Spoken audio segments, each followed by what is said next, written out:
La parole est à Monsieur Joël Giraud pour le groupe RDP.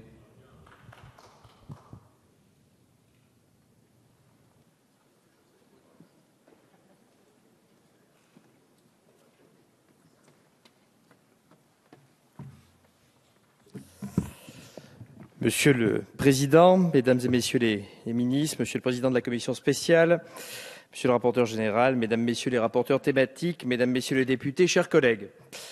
Depuis 2008, la France traverse une crise économique et sociale grave.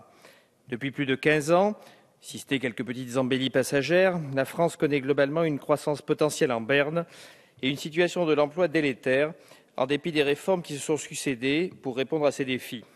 Pourtant, la croissance et le plein emploi doivent être nos préoccupations constantes. Ce sont des questions majeures car elles en contiennent et en conditionnent beaucoup d'autres. Depuis 2012, le gouvernement et sa majorité s'attellent à cette tâche.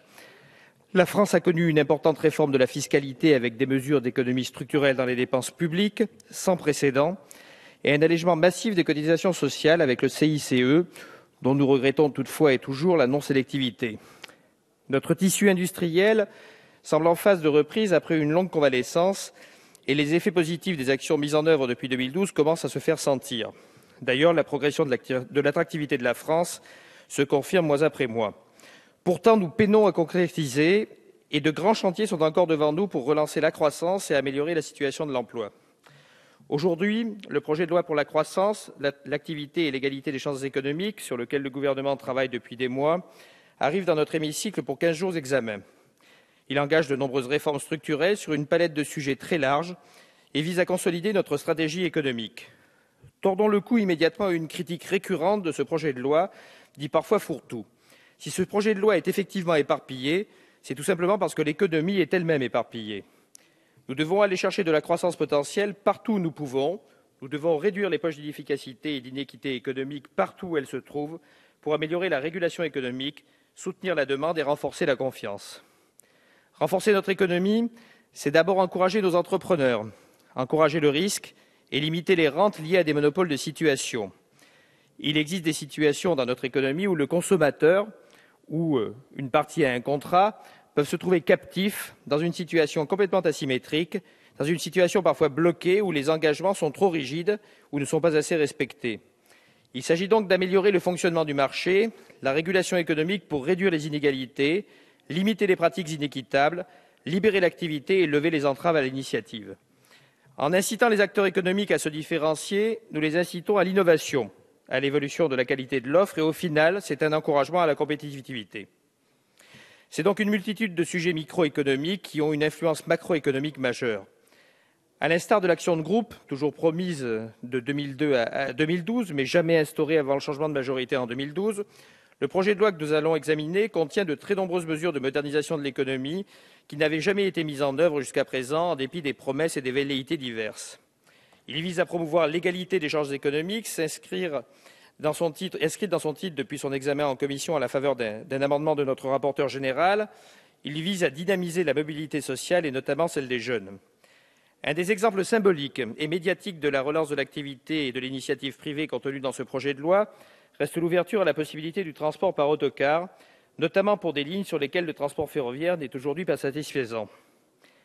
Les services réguliers de transport collectif sont pour l'instant organisés par les pouvoirs publics et exécutés par des entreprises disposant d'une licence de transport intérieur. Seuls les transports internationaux peuvent être librement assurés par des autocaristes privés et sous réserve de plusieurs contraintes s'agissant du cabotage.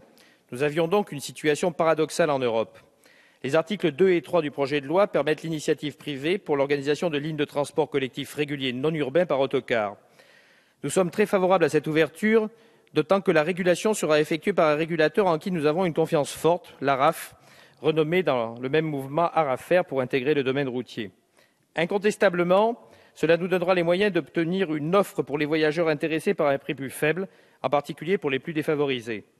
C'est une alternative aussi à la route par voiture individuelle sur des liaisons mal desservies, ce qui contribuera à l'amélioration du bilan carbone global. Cette mesure, longtemps restée dans les cartons, concernera 5 millions de passagers potentiels par an et redonnera 800 millions d'euros de pouvoir d'achat aux Français. Concernant les craintes de remise en cause des TER par l'autocar, les exemples étrangers nous prouvent qu'elles sont largement infondées dès lors que l'opérateur historique fonctionne normalement et l'ARAFER se voit doté de pouvoirs nouveaux afin de garantir une protection de l'équilibre économique des services publics de transport. Autre point important du texte pour nos jeunes, les différentes mesures de désengorgement et de réduction du prix du permis de conduire. Nous savons à quel point l'absence de permis de conduire est un frein à l'emploi des jeunes. La situation est aujourd'hui devenue insoutenable dans de très nombreuses zones en tension et nous avons le devoir de mener une réforme d'ampleur pour donner toutes les chances à nos jeunes d'améliorer leur employabilité. Aujourd'hui, l'organisation des épreuves du permis de conduire est assurée par les préfectures et la fonction d'examinateur est remplie par les inspecteurs du permis de conduire. L'article 9 du projet de loi prévoit que l'organisation de certaines épreuves du permis pourra désormais être également assurée par des organismes agréés. Ce dispositif réduira les délais de présentation de l'épreuve pratique sans aucun impact sur la sécurité routière. Nous nous en félicitons. Rappelons que les périodes d'attente peuvent s'élever jusqu'à 5 mois en Île-de-France, ce qui augmente considérablement le coût du permis. Le projet de loi contribue ainsi, avec cette mesure, à rétablir davantage d'égalité des chances économiques. Ensuite, le projet de loi comporte une grande réforme à laquelle il est souvent réduit, la liberté d'installation régulée de plusieurs professions réglementées du droit. Cette réforme a été largement commentée et critiquée. Elle a suscité des craintes et des espoirs, notamment pour ouvrir de nouvelles possibilités aux jeunes diplômés. Monsieur le ministre, vous le savez, les députés sont attachés à la présence de professionnels du droit de proximité, y compris dans les territoires ruraux et montagnards. Des questions se posent clairement sur ce sujet. Des réponses ont été apportées en commission, mais nous attendons plus pour sécuriser cette proximité et pour répondre aux angoisses légitimes des professionnels concernés par cette réforme, qui bouge des lignes qui, il est vrai, n'avaient pas été touchées parfois depuis plus de 200 ans. Pour ne prendre qu'un seul exemple, le corridor tarifaire prévu pour les notaires pose quelques problèmes. Et avec les amendements adoptés en commission, nous aboutissons à un schéma complexe qui n'est peut-être pas très satisfaisant et qu'il faudra certainement retravailler, quitte à supprimer le corridor lui-même. Plus généralement, le projet de loi modernise l'encadrement juridique de ces professions afin de leur donner plus de souffle et à les adapter aux évolutions démographiques. Nous serons vigilants pour que la composante territoriale ne soit pas oubliée. Autre réforme emblématique, le travail de dimanche n'a pas laissé indifférent et suscité des commentaires parfois acerbes et injustes. Monsieur le ministre, vous le savez, si de très nombreuses cultures ont consacré un jour de repos commun dans la semaine, peut-être n'est-ce pas anodin au niveau anthropologique. Dans le projet de loi, la règle du repos dominical est réaffirmée mais assouplie. Le texte propose en effet de créer de l'activité par la mise en place des zones touristiques internationales et de permettre l'ouverture de dimanches supplémentaires là où cela peut s'avérer utile. Dans ces conditions, nous sommes attachés à la nécessité de donner plus de droits aux salariés concernés par le travail dominical. Nous devons par exemple renforcer la garantie du volontariat et la majoration salariale. La nécessité d'accords collectifs prévus par le projet de loi constitue clairement une avancée sociale considérable. Nous saluons le principe de « pas d'accord, pas d'ouverture », ainsi que l'inscription dans la loi du principe de la contrepartie. Cela dit, soyons honnêtes, cette avancée sociale n'est pas non plus révolutionnaire puisqu'elle est simplement la transcription de la mise en conformité avec les conventions de l'Organisation internationale du travail que la France a signées depuis longtemps. Pour sécuriser la situation des salariés, le présent texte propose de créer un véritable statut du défenseur syndical et de lutter contre la prestation de services internationaux illégale. Il rénove aussi la participation des salariés, garantit leur implication dans la croissance et le destin de leur entreprise. L'élargissement de l'épargne salariale était un chantier nécessaire et complexe. Nous saluons votre audace, votre volonté de mettre à plat ce débat afin de lui apporter des réponses concrètes. Enfin, le chantier transversal du texte, la simplification et la modernisation des législations et réglementations en vigueur. Dans l'ensemble, si nous avions plusieurs questions particulières à régler, nous saluons cet effort qui va faciliter l'activité de l'ensemble des acteurs économiques en maintenant un niveau de protection juridique et environnementale. Tout au long des travaux portant sur l'examen du projet de loi en commission, les députés du groupe 2RDP, membres de la commission spéciale, mon collègue Alain Touré, par ailleurs rapporteur thématique, dont je salue ici la quantité et la qualité du travail sur le sujet important de la continuité de la vie des entreprises, ainsi que votre serviteur, nous vous avons proposé de nombreux amendements. Si nous n'avons pas obtenu satisfaction sur toutes nos propositions, nous avons eu la joie de voir que nous avons su convaincre le gouvernement et la majorité de nos collègues sur plusieurs amendements significatifs. Concernant les débats en commission, nous tenions à saluer l'immense travail effectué. Le texte a été nettement enrichi et de nombreux progrès sont désormais inscrits dans ce texte qui est passé de 106 à plus de 200 articles. De manière générale, nous avons encore des points de désaccord et vous pouvez compter sur notre énergie pour tenter de vous convaincre d'adopter les propositions d'amendement que nous avons déposées au cours des 15 jours d'examen qui nous attendent.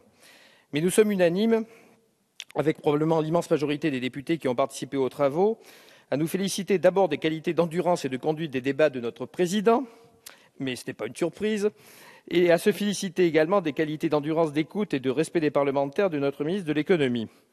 Je suis particulièrement attaché aux amendements concernant les volets transport et mobilité, Le rôle de l'ARAFER, le régulateur des transports, a été utilement renforcé et modernisé pour les règles applicables aux gares routières, notamment en termes d'accessibilité, de sécurité et d'intermodalité avec les transports doux, et concernant le stationnement des vélos. Autre avancée notable, un avis de l'ARAFER est rendu obligatoire pour les concessions d'autoroutes, et notamment sur la tarification des péages. Sur volet transport, comme sur d'autres points, nous pouvons aller plus loin. Nous vous proposerons d'avancer sur le sujet de l'open data afin de favoriser le développement de services d'information des usagers. Nous vous proposerons également de continuer à renforcer le régulateur. Nous ne pouvons pas accroître la concurrence sans consolider le rôle et les compétences du régulateur. Nous tenterons de vous convaincre de l'utilité de notre amendement visant, dans la prolongation des initiatives du gouvernement, à rendre le service des trains d'équilibre du territoire compétitif face à la concurrence en adaptant la législation française au règlement européen dit d'obligation de service public. Nous tenons aussi aux amendements qui veillent à une analyse fine des cas où il existe un risque d'interruption et de l'exploitation d'une ligne par une entreprise ferroviaire en raison de la concurrence exercée par une autre entreprise intervenant dans le secteur non urbain de transport routier de personnes. Enfin, concernant les autoroutes, nous voulons que l'ARAFER puisse rendre un avis non seulement sur les projets de révision des formules tarifaires, mais également sur les projets d'allongement de la durée de concession ou sur la durée de la convention de délégation. Nous souhaitons aussi ajuster le dispositif engagé pour le contrôle des marchés des concessionnaires d'autoroutes en tirant au mieux parti des procédures déjà mises en place. De manière plus générale, pour améliorer les rédactions d'amendements en vue de la séance publique, nous avons travaillé en concertation avec les collaborateurs des cabinets ministériels concernés dans un état d'esprit et de confiance réciproque. Je profite d'ailleurs de cette tribune pour les remercier chaleureusement, car c'est assez rare pour être souligné, et je forme le vœu que cette qualité relationnelle soit plus fréquente avec d'autres cabinets. Ces amendements porteront notamment sur la liberté de choix en matière de cautionnement bancaire pour les prêts immobiliers, à l'instar de ce qui est prévu pour l'assurance emprunteur depuis la loi Lagarde. Ils porteront aussi sur l'accompagnement des particuliers par les associations de consommateurs au cours des contentieux, afin de garantir l'effectivité des droits de ceux qui subissent un préjudice, ou encore sur l'effectivité de l'action en suppression des clauses abusives et la fin de la limitation du cadre de l'action préventive. Au final, Monsieur le ministre, les députés du groupe 2RDP soutiennent dans leur grande majorité la plupart des mesures contenues dans le projet de loi. Avec mon groupe, nous avons déposé 130 amendements pour améliorer le texte. Sachez que les députés de RDP tiennent particulièrement aux amendements qui visent à fixer un plancher de majoration salariale et à renforcer la garantie du volontariat sur le travail dominical. Je suis pour ma part, mais vous le savez, attaché aux amendements portant sur les volets transport, consommation et sur les travailleurs saisonniers. À l'heure où nous sommes saturés d'historicité, il conviendrait de ne pas tomber dans la facilité. Reconnaissons qu'il serait probablement outrecuidant de prétendre que le projet de loi croissance-activité et égalité des chances économiques sera une étape historique. Pourtant, il marque sans aucun doute un moment important de cette législature et nous ne doutons pas qu'il sera fécond et engage notre pays dans la bonne direction économique. Je vous remercie.